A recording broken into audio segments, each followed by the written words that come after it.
right there, this is no bullshit. This is real good. From the beginning, hip-hop, and especially so-called gangster rap, has been saddled by this idea that it reflects reality.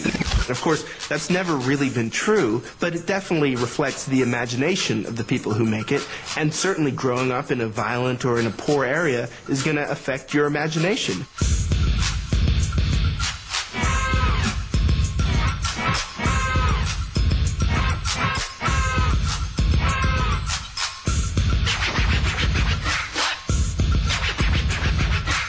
The appeal of gangster rap is something to deal with the raw animal connection to violence and aggression that goes in the human psyche. When I first heard Straight Outta Compton, I really thought that Ice Cube was gonna me up.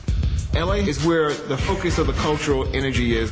When that Rodney King beating was caught on tape, I thought the same way that everybody else did. This is up. Snoop's delivery was just amazing. I'm just on the microphone and I ain't perpetrating. Hey, Tupac was just revolutionary. I don't know how to change the world, but I know if I keep talking about how dirty it is out here, somebody gonna clean it up.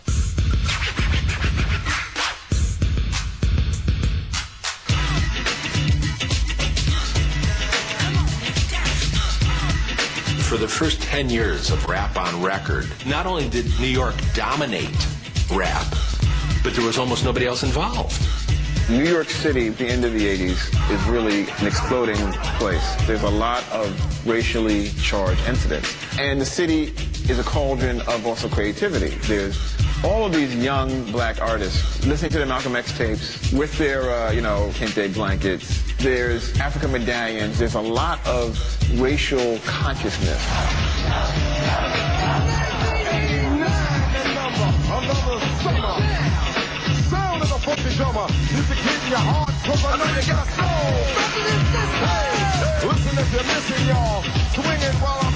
Well, Public Enemy income from the 60s, and the politics of the 60s was, you stand up for yourself, know yourself, be black, you're proud, and, you demand that you be equal.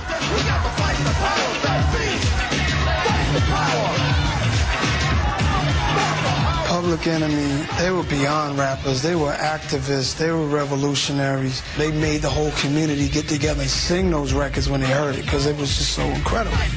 They were able to embody an era through their sound. The chaotic, confrontational aspect of the era. They spread both the mythology of Malcolm X and they helped advocate people pay more attention to Louis Farrakhan. Black people are looking for an alternative to the crack culture, which is everywhere. Like comatose walking around, please don't confuse this with the sound. I'm talking about crack, crack. Everywhere you go, crack. You don't hear no dope, Holly. You don't hear no coke anymore, Holly. The only thing you hear is people saying jumbos, crack. So if anybody offers you drugs, just say no. If you just say no, you'll be saying yes to a whole lot more. As the crack epidemic takes over the national black community, there's a different mood in hip-hop. Crack fiends had to get high every 5 minutes. It wasn't like heroin where you fell asleep. You were high and you want to get high again. You want to get high again with McDonald's. It made crack fiends rob their mother, their brother, their sister. Women abandoned their children for this drug. And the money it turned over was so fast. All that money means more competition for the spots. People are armed, people are dangerous, and people are acting irrationally. And that's something that you always have to be aware of 24 hours a day. The level of firepower increases. The trafficking in weaponry also increases. So you have this escalation. This changes completely the nature of the music. The rappers start to reflect the crack trade, the violence surrounding the crack trade, and the materialism surrounding the crack trade.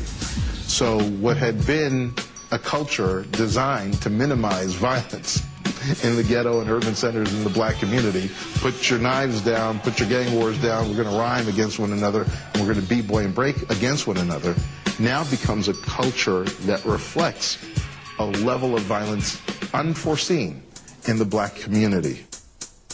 What New York was in the late 80s, all this turmoil and this racial confrontation, we had musical and cultural explosion. LA becomes that for a while. A place that was percolating with a cultural war on the ground that is getting a lot of attention. 6 in the morning, police at my door. Fresh Adidas squeak across the bathroom floor. Out my back window, I make my escape. Didn't even get a chance to grab my old school tape. The gangster thing really starts with Ice-T. where you were put in the middle of crime. You were put in the middle of paranoia. At the time I was out in the street hustling, we was doing all kinds of illegal activities, pimping, robbing. My friends was like, man, write about that, man.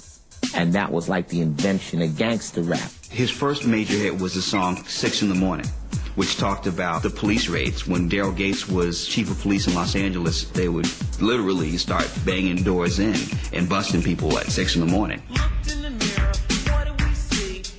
Blue lights, LAPD. He woke the rest of the world up to the West.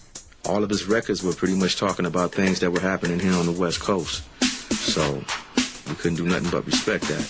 6 in the morning was I had a gun, we beat a girl down in the street, we had, you know, we were wilding, going to jail, selling dope.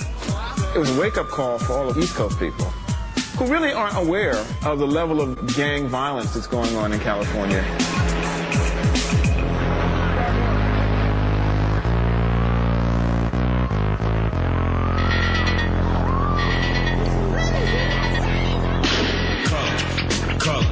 The fact is that the gangster thing in L.A. was, it's been there going back to the 70s, all through the 70s and 80s. Crack made it worse. I am a nightmare walking, psychopath talking.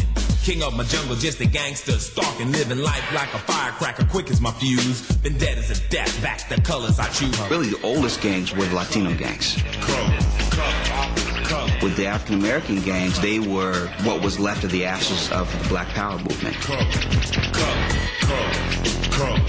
And so what happened was, when you look at how the Black Panther Party completely split apart, you had a lot of kids with energy, with organization, with guns that had nothing better to do. When Raymond Washington formed the Crips, they took over all these smaller gangs. They absorbed them. And essentially, if your gang wasn't absorbed into the Crips, those gangs ended up becoming Bloods. Something that's so small became this huge thing. You join the gang because, if anything, if Warren G and Nate Dogg is my friends, right? And Warren G's older brother is from this gang, and Nate Dogg is from this gang, and they my best friends, you can believe me, in the next 6 months, I'm going to be from this gang. Because if they're not going to force it on me, I'm going to see all of the things that they getting and they doing, and they having money and they doing this and that, and I'm like, man, that's real appealing to me. Once money got involved and once it became about drug territory and a bunch of other things, it was a situation that spiraled out of control.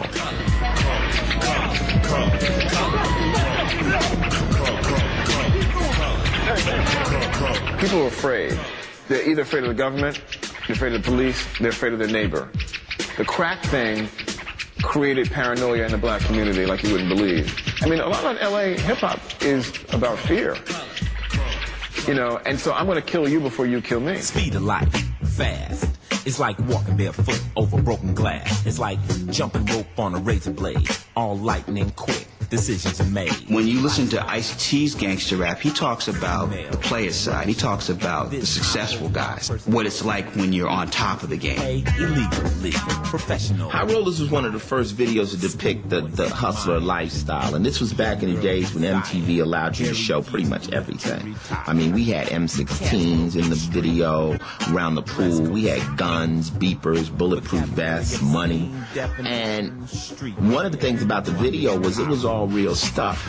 You know, like, I mean, there were no prop guns used in it. It was funny because the crew was like, are these guns unloaded and stuff? I'm like, well, I don't know if it's that guy's flashing his particular piece. You saw this lifestyle, but at the end of the video, some jackers came in, put the shotgun in my head, pulled me out the bed, and I ended up dead on the floor.